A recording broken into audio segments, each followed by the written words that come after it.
मोहतरम सामईन, अस्सलामु अलैकुम वरहमतुल्लाहि वबरकातुह। इस बार हम आपके लिए पेश कर रहे हैं क़िससुल अंबिया। अब हम जिक्र शुरू करते हैं आदम अलैहिस्सलाम का। अल्लाह ताला फरमाते हैं, और मैंने जिन्नों और इंसानों को अपनी इबादत के लिए पैदा किया है। अल्लाह ताला ने हमारे बाप को क्यों पैदा फरमाया, हमें क्यों पैदा फरमाया? ताकि हम उसकी इबादत करें। अगरचे वो इबादत का मोहताज नहीं, वो तो बेनियाज है, अलबत्ता हम उसके मोहताज हैं। उसके अस्मा बेहतरीन और हसीन हैं। वो आलीशान सिफात का मालिक है। उसने अपने नामों के आसार जाहिर करने के लिए मखलूक को पैदा फरमाया। रहमत के आसार, कुदरत के आसार, जब्र और ताकत के आसार और हिकमत के आसार जाहिर करने के लिए मखलूकात को पैदा फरमाया, वरना वो किसी चीज का मोहताज नहीं। आदम अलैहिस्सलाम की तख्लीक से पहले ही इस बारे में अल्लाह ताला का फरिश्तों से मुकालमा हुआ। अल्लाह ताला ने फरमाया, और जब तेरे रब ने फरिश्तों से कहा, मैं जमीन में एक खलीफा बनाने वाला हूं। खलीफा से मुराद है नाइब, और ये कि उसकी नस्ल में से हर एक दूसरे का खलीफा होगा। जबकि सैयदना अबू बकर सिद्दीक रजी अल्लाह अन्हु नबी अकरम सल्लल्लाहु अलैहि वसल्लम के खलीफा हुए। सो अल्लाह ने एक खलीफा बनाने का इरादा फरमाया जो जमीन में हुकूमत करे और उसको आबाद करे। अल्लाह ताला ने तुम्हें जमीन से पैदा किया और उसी ने इस जमीन में तुम्हें बसाया है। अल्लाह ताला का इरादा हुआ कि जमीन को आबाद करवाए, जबकि जिन इस काबिल नहीं थे, क्योंकि उनमें इस कदर अक्ल दानिश नहीं थी कि जमीन को पुर रौनक और सरसब्ज व शादाब रख सकें। उलमा जिन्नात के बारे में कहते हैं, उनका सबसे बड़ा अक्लमंद जिन इंसानों के 10 साला बच्चे के बराबर अक्ल रखता है। इसलिए जमीन को आबाद करने की सलाहियत अल्लाह ताला ने इंसान को बख्शी। अल्लाह ने इंसान को बेहतरीन ढांचे और हसीन तरीन शक्ल सूरत से नवाजा, फिर अपनी रूह उसमें फूंकी। फरिश्तों ने उससे सवाल किया, ऐसी मखलूक को क्यों पैदा करता है जो जमीन में फसाद करे और खून बहाए? और हम तेरी तस्बीह, हम और पाकीज़गी बयान करते हैं। इसके जवाब में अल्लाह ने फरमाया, जो मैं जानता हूं तुम नहीं जानते। दरअसल फरिश्तों ने किसी तरह मालूम कर लिया था कि आदम की औलाद जमीन में फसाद करेगी, खून रेजी करेगी, लेकिन उन्होंने ये बात एतराज के तौर पर नहीं कही थी, क्योंकि ऐसा एतराज तो गुनाह है और फरिश्ते पलक झपकने के बराबर अल्लाह की मासियत और नाफरमानी नहीं करते, बल्कि वो तो निहायत मुअज़्ज़ज़ इबादत गुजार हैं। किसी बात में अल्लाह पर पेश दस्ती और सबकत नहीं करते और उसके हुक्म पर अमल करते हैं। अल्लाह के हुक्म की नाफरमानी नहीं करते, बल्कि जो हुक्म दिया जाए बजा लाते हैं। इसलिए फरिश्तों का ये पूछना वजाहत तलबी के लिए था। वो तो इंसान के पैदा करने की वजह पूछ रहे थे। वो जमीन में जिन्नात के आमाल और करतूत का मुशाहदा कर चुके थे, यानी अल्लाह ताला ने उन्हें पैदा करके इख्तियार दिया तो वो फितना और फसाद और फिस्क व फुजूर में मुब्तला हो गए। और अब एक और मखलूक जमीन में बसाई जा रही थी, तो इस बात का इम्कान था कि ये मखलूक भी उनके नक्शे कदम पर चले। इसलिए फरिश्तों ने ताज्जुब और हैरत की बिना पर यह सवाल किया था, और पूछने का मकसद ये था कि क्या ये भी जिनों की तरह होंगे। इस तरह उन्हें यह खदशा लाहिक हुआ कि शायद उनसे अल्लाह की इबादत में कोताही या कमी वाक़ हुई है, जिसकी वजह से अल्लाह को नई मखलूक पैदा करना पड़ी। इसलिए उनकी बात में यह भी था कि हम तेरी हमद और सना बयान करते हैं। बहरहाल इनके सवाल के दो मकसद थे। क्या ये जिन्नों की तरह फसाद करने वाली कौम है? क्या हमसे तेरी इबादत में कोताही हुई है? इस पर अल्लाह ताला ने फरमाया, जो मैं जानता हूं वो तुम नहीं जानते। इस मौके पर फरिश्तों के जहनों में एक और बात भी आई। वो आपस में कहने लगे कि अल्लाह ताला जो भी मखलूक पैदा करेगा वो हमसे ज्यादा मुअज़्ज़ज़ और आलिम नहीं हो सकती। यानी जब फरिश्तों ने बाकी मखलूकात का जायजा लिया, मसलन आसमान, जमीन, पहाड़, जिन, चौपायों वगैरह का, तो उन्होंने सोचा ये हमसे ज्यादा मर्तबे वाली नहीं है, लिहाजा ये मखलूक भी पैदा हो रही है तो ये हमसे ज्यादा मर्तबा नहीं रखती। ये हमारा खास मुकाम है کہ अल्लाह की तस्बीह में मसरूफ हैं, कुफ्र से महफूज हैं, हर हुक्म बजा लाते हैं, अल्लाह के तमाम अहकामात पूरे करते हैं, आसमान और जमीन में उसका हुक्म नाफिज करते हैं और अल्लाह के नजदीक हम सबसे ज्यादा शरफ वाले हैं। लिहाजा अगर ये नई मखलूक इंसान भी पैदा हो जाए तो क्या हुआ, हमसे ज्यादा मुअज्जज और इल्म वाली तो नहीं होगी। बहरहाल जब अल्लाह ताला ने आदम को पैदा किया तो जमीन की मिट्टी लाने का हुक्म फरमाया। चुनाचे अल्लाह ताला के पास मिट्टी लाई गई। इमाम तिरमिजी, इब्ने हिब्बान और इमाम अहमद रहमतुल्लाह अलैहिम ने एक हदीस बयान की है जिसके अल्फाज कुछ यूं हैं। अल्लाह ताला ने आदम अलैहिस्सलाम को मिट्टी की एक मुट्ठी से पैदा फरमाया। इस मिट्टी को अल्लाह ताला ने पूरी जमीन से उठवाया था। यही वजह है कि आदम की औलाद जमीन के लिहाज से ही ज़हूर पजीर हुई। बाज सुर्ख रंग के हैं तो बाज स्याह और बाज सफेद और कुछ इसके दरमियान दरमियान में हैं।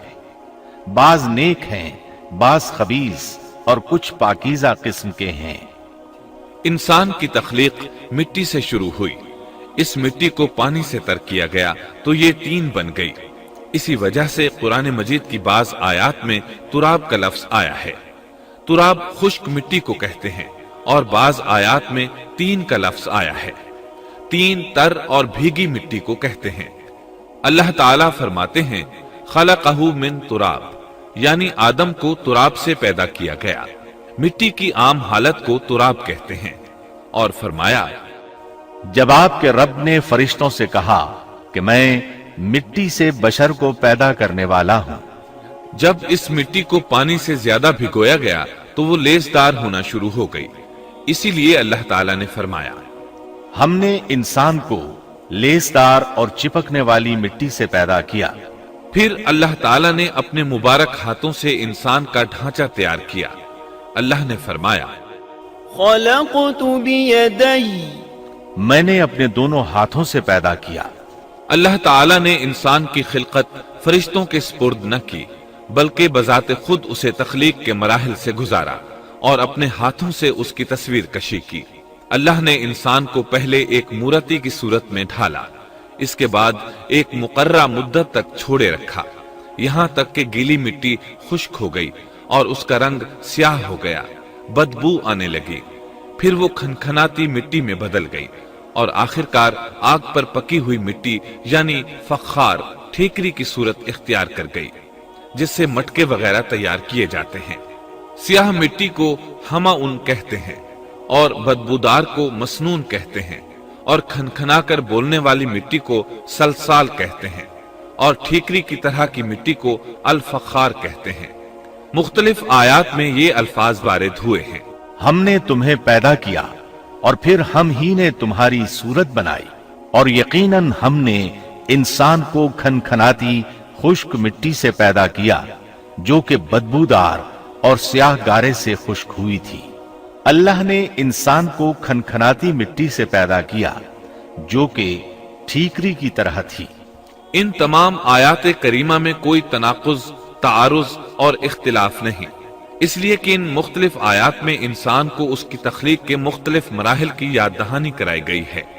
खुलासा कलाम यह हुआ कि तख्लीक के अमल का पहला मरहला तुराब था, यानी आम हालत वाली खुश्क मिट्टी, फिर तीन यानी भिगोई हुई मिट्टी, फिर लेसदार मिट्टी यानी सलसाल, फिर ठीकरी की तरह की मिट्टी यानी फखार। और ये काम जुमे की आखिरी घड़ी में किया गया। और ये दिन अल्लाह के लिहाज से शुमार होने वाले दिनों में से हमारे दिनों की तरह न था। हमारे और अल्लाह के दिन मुख्तलिफ हैं। तख्लीक आदम दरअसल अल्लाह का करिश्मा है। इंसानों को एक सूरत अता की गई। इस मरहले का तस्करा बुखारी और मुस्नद अहमद की एक रिवायत में है। अल्लाह ने आदम को पैदा किया और उनका कद 60 हाथ या 60 मीटर लंबा था। तमाम जन्नती लोग इस कद्दे आदम के साथ जन्नत में दाखिल होंगे और उस वक्त से लेकर आज तक मखलूक का कद कम होता चला आ रहा है। बाद वाले लोग गुज़श्ता जमाने के लोगों से हमेशा छोटे कद के होते चले आ रहे हैं। बहरहाल सबसे पहले और सबसे लंबे इंसान आदम अलैहिस्सलाम थे। इमाम अहमद ने मुनफरिद तौर पर एक रिवायत बयान की है। اس میں رسول اکرم صلی اللہ علیہ وسلم نے آدم علیہ السلام کی لمبائی 60 ہاتھ یعنی 60 میٹر اور چوڑائی 7 ہاتھ بیان فرمائی ہے۔ سبحان اللہ! سیدنا آدم کس قدر ضخیم اور عظیم مخلوق تھے۔ صحیح مسلم اور مسند احمد کی روایت میں ہے، اللہ نے آدم کو پیدا کیا تو اسے اپنی منشا کے مطابق کچھ عرصہ ڈھانچے کی صورت میں چھوڑے رکھا۔ ابلیس اس کے ارد گرد چکر لگانے لگا۔ اس نے دیکھا کہ وہ پیٹ والا ہے۔ وہ سمجھ گیا کہ یہ مخلوق اپنے آپ پر کنٹرول نہیں کر سکے گی۔ اس حدیث سے معلوم ہوتا ہے کہ انسانوں کی طرح جنات کا پیٹ نہیں ہے، صرف انسان ایسا ہے جس کا اندر والا حصہ کھوکھلا ہے۔ بہرحال اللہ نے انسان کو اس شکل و صورت میں پیدا فرمایا۔ آدم 40 راتیں مجسمے کی صورت میں پڑے رہے۔ جسم موجود تھا لیکن روح نہیں تھی۔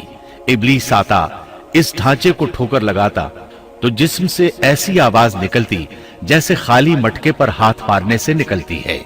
اسی لیے اللہ نے بھی فرمایا ہے کہ وہ کھنکھناتی مٹی سے پیدا کیے گئے۔ آدم علیہ السلام میں روح ڈالنے سے پہلے ایک مرتبہ فرشتوں کا ان کے پاس سے گزر ہوا تو وہ کچھ گھبرا سے گئے۔ ابلیس کو تو بہت زیادہ گھبراہٹ کا سامنا کرنا پڑا۔ وہ گزرتے ہوئے ٹھوکر مارتا اور کہتا، تجھے کسی خاص مقصد کے لیے پیدا کیا گیا ہے۔ یہ کہہ کر وہ آدم کے منہ میں داخل ہو جاتا اور کمر کے راستے باہر آ جاتا اور فرشتوں سے مخاطب ہو کر کہتا، اس سے گھبرانے کی کوئی ضرورت نہیں۔ اگر مجھے اس پر مسلط کر دیا گیا تو میں یقیناً اسے ہلاکت میں ڈال دوں گا، اور اگر اسے مجھ پر مسلط کر دیا گیا تو بلا شبہ میں اس کی نافرمانی کروں گا۔ اندازہ کیجئے وہ تعجب کر رہا ہے کہ انہیں کیوں پیدا کیا گیا ہے۔ اس کی آدم علیہ السلام سے دشمنی کس قدر پرانی ہے، گویا ابتدا ہی سے یہ عداوت پر ڈٹ گیا تھا۔ بہرحال اللہ نے آدم میں روح پھونکی۔ اس مضمون کو قرآن مجید میں جا بجا ذکر کیا گیا ہے۔ اللہ تعالیٰ فرماتے ہیں، جب میں اس کو ٹھیک ٹھاک کر لوں اور اس میں اپنی روح پھونک دوں تو تم سب اس کے سامنے سجدے میں گر پڑنا۔ ایک اور جگہ فرمایا، اللہ تعالیٰ کے نزدیک عیسیٰ علیہ السلام کی مثال ہو بہو آدم علیہ السلام کی مثال ہے۔ اللہ نے انہیں مٹی سے بنا کر کہا، ہو جا، وہ ہو گئے۔ اللہ نے آدم علیہ السلام کو مٹی سے پیدا کیا، اپنے ہاتھوں سے بنایا، پھر اس میں روح پھونکی۔ اس کا مفصل بیان احادیث میں موجود ہے۔ جب ان میں روح پھونکی گئی اور ابتدا میں روح جیسے ہی سر کے اندر داخل ہوئی، آدم علیہ السلام کو چھینک آ گئی۔ فرشتوں نے آدم علیہ السلام سے کہا، الحمدللہ کہیے۔ انہوں نے کہہ دیا۔ اللہ کی اس تعریف کے جواب میں اللہ تعالیٰ نے فرمایا، رحمک ربک، یعنی تجھ پر تیرا رب رحم فرمائے۔ سبحان اللہ! اللہ ذوالجلال والاکرام نے آدم علیہ السلام میں روح مکمل ہونے سے پہلے ہی انہیں اپنی رحمت سے سرفراز فرما دیا۔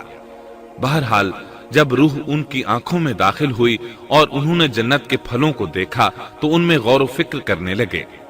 جب روح پیٹ میں داخل ہوئی تو کھانے کی طلب محسوس ہوئی۔ ابھی روح ٹانگوں تک پہنچی نہیں اور کھانے کی خواہش پہلے ہی محسوس ہونے لگی۔ اس جلد بازی اور عجلت کی وجہ سے اللہ تعالیٰ نے فرمایا، انسان جلد باز مخلوق ہے۔ جب آدم علیہ السلام کو پیدا کر دیا گیا تو اللہ تعالیٰ نے ان کی پشت پر ہاتھ پھیرا۔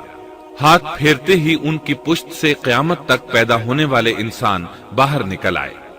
آدم کی تمام اولاد ان کے سامنے ظاہر ہو گئی، اور یہ بات نہایت وضاحت اور صراحت کے ساتھ قرآن مجید اور احادیث مبارکہ میں موجود ہے۔ مسلم بن یسار رحمت اللہ علیہ بیان کرتے ہیں کہ سیدنا عمر بن خطاب رضی اللہ عنہ سے کسی نے اس آیت کریمہ کے بارے میں پوچھا، اور جب آپ کے رب نے اولاد آدم کی پشت سے ان کی اولاد کو نکالا اور ان سے انہی کے بارے میں اقرار لیا کہ کیا میں تمہارا رب نہیں، سب نے جواب دیا، ہاں کیوں نہیں، ہم سب گواہ بنتے ہیں، تاکہ تم لوگ قیامت کے روز یوں نہ کہو ہم تو اس سے محض بے خبر تھے، یا یوں کہو کہ پہلے پہلے شرک تو ہمارے بڑوں نے کیا اور ہم ان کے بعد ان کی نسل میں ہوئے، لہذا کیا تو ان غلط راہ والوں کے فعل پر ہمیں ہلاکت میں ڈالے گا۔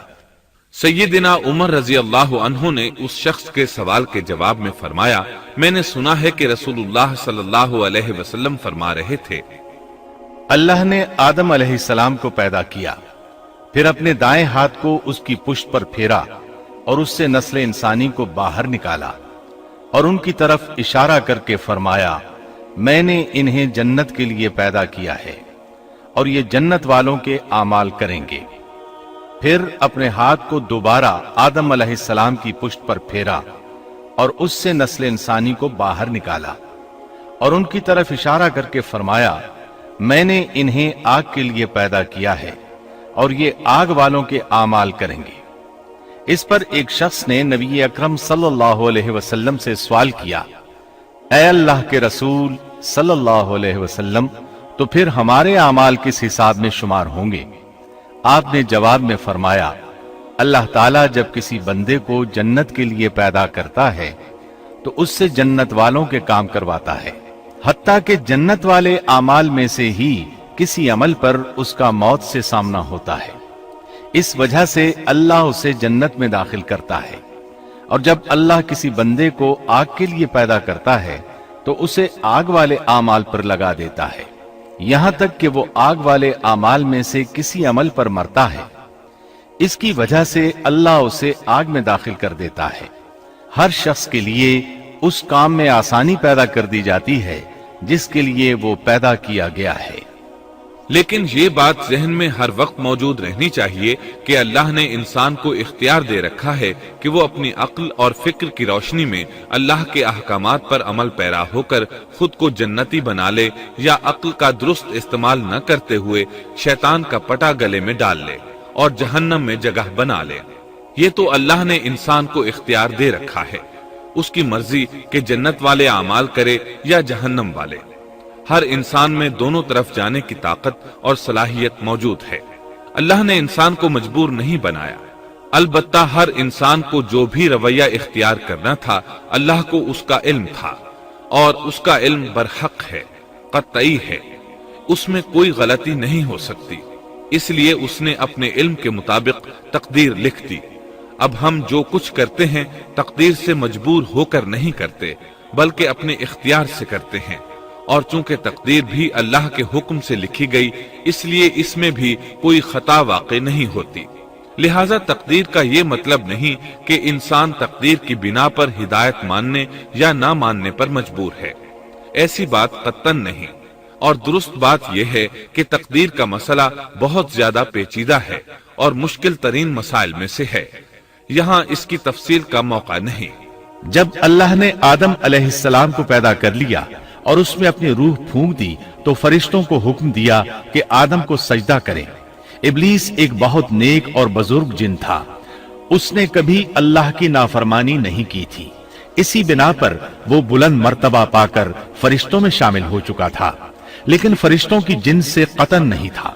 اللہ نے اسے اطاعت اور فرما برداری کا صلہ دیا تھا، اس کی عزت اور اکرام کرتے ہوئے آسمان میں بسایا تھا، لمحہ بھر کے لیے بھی اس نے اللہ کی نافرمانی نہیں کی تھی، اور پھر اللہ نے آدم کو سجدہ کرنے کا حکم دیا، اور اس حکم کے مخاطب فرشتے اور ابلیس تھے۔ صرف فرشتوں کے لیے یہ حکم نہیں تھا بلکہ ابلیس بھی اس حکم میں شامل تھا، کیونکہ اللہ تعالیٰ فرماتے ہیں، اور یقیناً ہم نے تمہیں پیدا کیا، پھر ہم ہی نے تمہاری صورت بنائی، پھر ہم نے فرشتوں سے کہا کہ آدم کو سجدہ کرو، تو سوائے ابلیس کے سبھی نے سجدہ کیا، وہ سجدہ کرنے والوں میں شامل نہ ہوا۔ اللہ تعالیٰ نے فرمایا، تجھے کس چیز نے سجدے سے روک دیا جبکہ میرا حکم تیرے لیے بھی تھا؟ تو اس سے ثابت ہوا اس حکم میں فرشتوں کے ساتھ ابلیس بھی شامل تھا، کیونکہ قرآن میں اذ امرتک کے الفاظ ہیں۔ اس کا مطلب ہے کہ میں نے تجھے حکم دیا تھا، اور پھر ابلیس نے جواب میں یہ نہیں کہا کہ تو نے تو مجھے حکم ہی نہیں دیا تھا، بلکہ اس نے سجدہ نہ کرنے کی وجہ یہ بتائی۔ اس نے کہا، میں سجدہ کیوں کروں، میں اس سے بہتر ہوں، اس لیے کہ تو نے مجھے آگ سے پیدا کیا اور اسے مٹی سے۔ اللہ نے حکم دیا، تو اس سے نیچے اتر جا۔ غرض جب ابلیس نے نافرمانی کی سرکشی اور تکبر کا مظاہرہ کیا تو اس وقت اللہ تعالیٰ اور اس کے درمیان مکالمہ ہوا۔ اللہ نے اس کی سرکشی دیکھ کر اسے